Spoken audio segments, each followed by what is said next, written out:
네, 조금 전에 있었던 상황입니다. 예.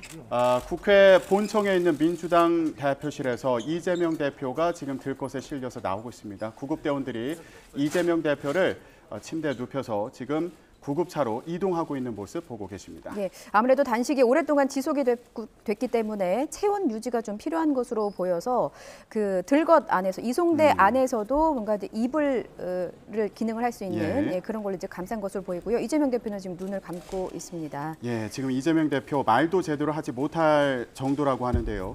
의료진이 전체적인 신체 기능이 심각하게 저하돼서 입원을 권고한다는 소견을 밝혔고요. 이에 따라 민주당에서 구급대에 지금 급하게 전화를 해서 이재명 대표를 병원으로 후송하고 있는 장면을 보고 계십니다. 예. 어제도 구급대가 출동을 하는 상황이 있었죠. 그렇습니다. 하지만 이재명 대표 단식을 지속하겠다는 의지가 강해서 구급대원들이 이제 병원으로 이송을 하지는 못하고 이제 그대로 다시 돌아가기도 했는데요. 오늘은 의료진이 전체적인 신체 기능이 심각하게 저하돼 입원을 권고한다는 소견을 밝히면서 구급차를 불렀고 혈당 급강하로 의식을 거의 잃은 상태라고 합니다. 예, 어제도 오후 3시쯤에 의료진이 이재명 대표를 진찰을 했는데 전체적으로 신체 기능이 저하가 됐고 이거 병원으로 바로 이송해야 된다 이런 소견을 밝히면서 민주당 지도부가 병원에 119 구급대 급하게 연락을 해서 병원 이송을 시도했습니다. 하지만 이재명 대표가 더 단식을 이어가겠다 이런 의지를 밝히면서 이런 의견을 밝히면서 병원에 이송하지 못했고요. 지금 하루 정도 더 지난 상황인데 하루가 채 되지 않았죠. 그 사이에 또 신체 기능이 급격하게 저하되면서 다시 119에 연락을 해서 이재명 대표를 병원으로 후송한 상황입니다. 지금 혈당이 급격하게 낮아지면서 의식을 거의 잃었다고 하고요. 오늘 아침에도 몸 상태가 굉장히 좋지 않은 그런 상황이었다고 합니다. 어제 이재명 대표는 단식을 지속하겠다는 의지가 강했다는 것으로 알려졌는데요. 당 지도부에 따르면 응급조치 후에 지켜봐야 될 것이다 이런 얘기가 좀 전해졌습니다. 네, 민주당 이재명 대표는 지난달 31일 단식을 시작했습니다. 그때 요구했던 사항이 후쿠시마 오염수 방류와 관련해서 국제해양재판소에 제소를 해달라. 그리고 윤석열 정부의 대국민 사과, 국정 방향 전환, 그리고 국정 쇄신과 개각 등이었습니다. 자, 이렇게 요구를 하면서 지난달 31일부터 오늘 아침까지 19일째 단식을 이어가고 있는 상황이었는데요. 결국 신체 기능이 급격하게 저하되면서 오늘 결국 이렇게 병원으로 이송되게 됐습니다. 본인들도 명분이 없다는 걸 아니까 손에 잡히는 물건 아무거나 잡아서 집어던지듯이 단식 시작할 때는 없었던 총리 해임이니 내각 총사퇴니 탄핵이니 하는 맥락 없는 얘기들을 쏟아내고 있는 것 같습니다.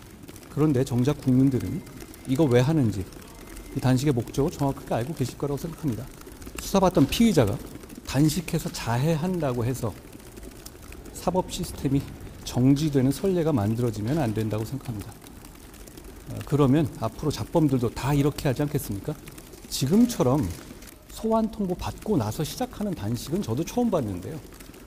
그렇지만 과거에도 힘 있는 사람들이 죄 짓고 처벌 피해보려고 단식하고 입원하고 휠체어 타고 이런 사례들은 많이 있었습니다. 그렇지만 성공하지는 못했습니다. 국민들께서 어디서 많이 본 장면 같다라고 생각하실 것 같습니다. 곡기를 끊겠다고 선언한 지 19일이 지났습니다. 민주당 이재명 대표가 배수의 진을 친 건 지난달 31일 취임 1주년 기자간담회 자리였습니다. 당내에서도 소수만 의견을 나눌 정도로 전격적인 발표였습니다. 사, 즉 생의 각오로 민주주의 파괴를 막아내겠습니다. 마지막 수단으로 오늘부터 무기한 단식을 시작합니다. 대통령은 민생 파괴, 민주주의 훼손에 대해 국민께 사죄하고 국정 방향을 국민 중심으로 바꾸십시오. 이재명 대표는 윤석열 대통령에게 이런 걸 요구했습니다. 세 가지였지만 정부 입장에서는 1년 넘은 국정 운영을 완전히 부정해야 하는 수준이었습니다. 이 대표가 검찰의 수사를 받고 있는 것 역시 진정성을 의심하는 빌미가 됐습니다. 여권에서는 명분이 없다는 비판이 쏟아졌고 조롱도 섞였습니다. 검찰 출석을 회피하기 위한 간헐적 단식쇼로 귀결된다면 이는 역사의 길이 남을 대국민 사기극이 될 것입니다. 휠체어나 쓰러지는 모습이라도 연출해서 동정표라도 얻어보려는 심산이거나 그래서겠죠. 야당 지도부 단식에 흔히 볼 수 있던 장면, 여당이나 대통령실 인사가 찾아가는 정치권의 공식이 이번에는 먹히지 않았습니다. 이제 그만하고 대화하자는 김기현 대표의 메시지는 단식 보름째 나왔습니다. 그마저도 최고위 회의 자리에서만 언급했고 누워있는 이재명 대표를 만나진 않았습니다. 대통령실의 완고함이 여당 입장에도 영향을 미쳤을 거라는 분석과 또 해석이 있습니다. 한 언론에는 이런 인터뷰가 실리기도 했습니다. 대통령실의 핵심 관계자인데 민주당은 이걸 보고 인면수심이라고 맹공하기도 했습니다. 지금까지는 물밑 대화조차도 없는 분위기입니다. 갑자기 총리 해임안을 꺼낸 걸 보면 민주당도 뾰족한 출구 전략이 있는 것 같지는 않습니다. 이재명 대표의 단식이 여기서 멈추는 건지도 여전히 명확히 정리되지 않았습니다. 득점 없이 실점만 쌓는 대치 정국이 계속될 가능성도 있어 보입니다. 여기에 종지부를 찍는 건 검찰이 될까요? 이 대표가 병원으로 실려간 뒤 검찰은 구속영장을 청구했습니다. 김기현 대표가 몇 차례 이제 단식을 중단해달라고 요청을 하긴 했지만 결국 농성장에는 한 번도 찾아오지 않았고요. 병원으로 혹시 방문할 계획 나오실 때마다 여쭙는 것 같습니다. 혹시 만날 계획이 있습니까? 지난주 목요일 최고위 때 모두 발언을 통해서 이재명 대표의 단식 중단을 정중하게 요청한 바 있고요. 수차례 이제 이 글을 통해서도 이재명 대표가 단식을 중단하고 여야 대표 회동을 통해서 전국을 함께 풀어나갔으면 좋겠다는 의지를 피력한 바 있습니다. 네. 아직까지 병원에 간 상태 속에서 단식 중단 여부에 대한 내용들이 아직 나오진 않았는데 조속하게 이재명 대표가 건강을 빠르게 좀 회복하고 또 단식도 중단하고 그리고 난 뒤에 지금 정기국회 한복판에 있기 때문에 국민과 민생을 위해서 이 정기국회 장으로 좀 돌아올 수 있기를 바라고 있습니다. 아마 김기현 대표도 같은 의견 또 생각을 갖고 있을 거라 생각하고 오늘 오후에 이제 최고위원회 회의가 2시에 예. 열립니다. 그래서 이재명 대표가 오늘 오전 응급 이송되고 난 뒤에 처음 열리는 최고위원회이기 때문에 그 안에서 이제 어떤 내용들에 대한 논의들을 좀 하지 않을까 싶습니다. 그 최고위원회 결과도 저희가 좀 지켜봐야 될 것 같고요. 이건 어떻습니까? 대통령실 관계자 인터뷰가 한 신문을 통해서 나왔는데 이재명 대표 단식에 대해서 누가 단식하라고 했냐는 그런 반응을 보였다고 하더라고요. 어떻습니까? 이재명 대표의 단식 이후로 나오게 되는 이 비상의총 등에 대한 행동들을 보니까 지금 내각의 총사퇴 또 윤석열 정부에 대한 맹비난 이런 일들이 이제 주를 이루고 있는 것 같습니다. 네. 애당초 처음 이재명 대표가 단식을 했을 때 그 단식에 대한 명분 없음에 대해서 민주당 내부의 지적들도 있었던 상황 아니겠습니까? 단식에 대한 퇴로, 출구가 필요하다 이러면서 대통령실이 방문해야 되는 것 아니냐 이런 주장들을 고민정 최고위원 등이 쏟아낸 것으로 알고 있는데요. 네. 그런 목소리들에 대해서 단식이 이제 이재명 대표 개인에 대한 내용들로 진행이 됐는데 이거에 대해 대통령실들과 정치에 대한 사항, 정쟁으로 끌고 들어가지 않았으면 좋겠다는 내용인 것 같고 아마 익명을 토대로 나왔던 내용들인데 이재명 대표의 단식이 뭔가 뚜렷한 목적 이런 부분들이 불분명하다는 점들을 좀 강조하기 위한 발언이 아닌가 싶습니다. 예. 그럼 아까 말씀해 주시긴 했는데 보통 이제 단식 투쟁 농성을 하면 병원으로 이송된 뒤에는 사실 회복하고 이제 식사를 좀 하고 그러지 않습니까? 근데 이게 단식을 중단할지 안 할지 결정이 안 된 거예요. 저도 아직 뭐 대표의 직접적인 의사를 확인을 못했기 때문에 여의도 성모병원에서도 이제 의료진만 있었거든요. 우리 비서실장도 들어가지 못했기 때문에 대표의 의사를 좀 확인을 해봐야 될 것 같습니다.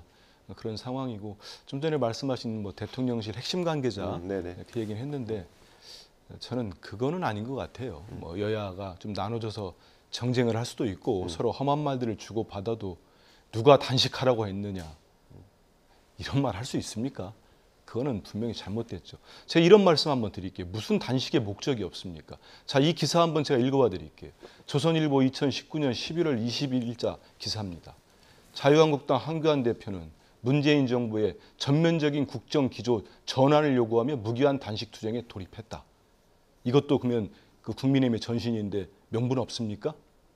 그렇지 않잖아요. 네. 그때 세 가지 요구했습니다만 지소미아 복원, 선거제 유예, 공수처법 처리 안 하기. 그때 여당이 받을 수 있는 사안이었습니까? 조국 전 장관도 있지 않았었나요? 거기 황교안 대표요. 예. 제가 알기로는 3대 요구에는 그게는 못 들어봤습니다.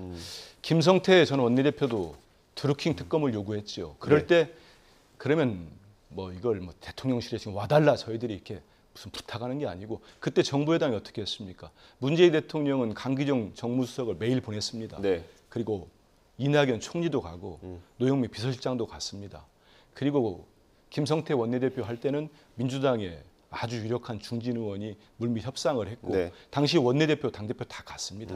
정치라는 게 아니 지금 민주당이 국민의힘의 적입니까? 윤석열 대통령의 적입니까? 민주당을 지지하는 사람들이 그럼 모두 적이고 반국가 세력입니까? 전 정치는 그렇게 안 하는 게 좋겠어요. 인지상정이라니까. 왜 역대 그랬겠습니까? 김성태 원내대표 3일차에 갔고 네. 황교안 원내대표 5일차에 총리가 갑니다. 가서 위로하고 무슨 단식의 목적이 뭡니까? 이런 게 아니잖아요. 네. 요구하시는 게 뭡니까? 대통령에게 무엇을 전달하면 좋겠습니까? 어떻게 풀어나갈까요? 이러면서 정치를 복원하는 계기를 네. 만드는 겁니다. 알겠습니다. 그런데 지금 국민의힘에서 딱 한 분이 왔었어요. 태영 의원. 네. 태영 의원은 와가지고 행패를 부리고 갔죠. 본인 뭐 공천 얘기하면서 공천 때문에 온 것 같은데 본인한테 우리 당 의원이 비난했다고 그리고 행패를 부리고 갔는데 네. 그 외에는 전혀 누구도 와가지고 야당 대표가 무엇을 원하는지 19일자 단식을 하는 동안 없었습니다. 여기에 대해서는 저는 우리 국민들께서 좀 판단을 하실 거라고 봅니다. 알겠습니다.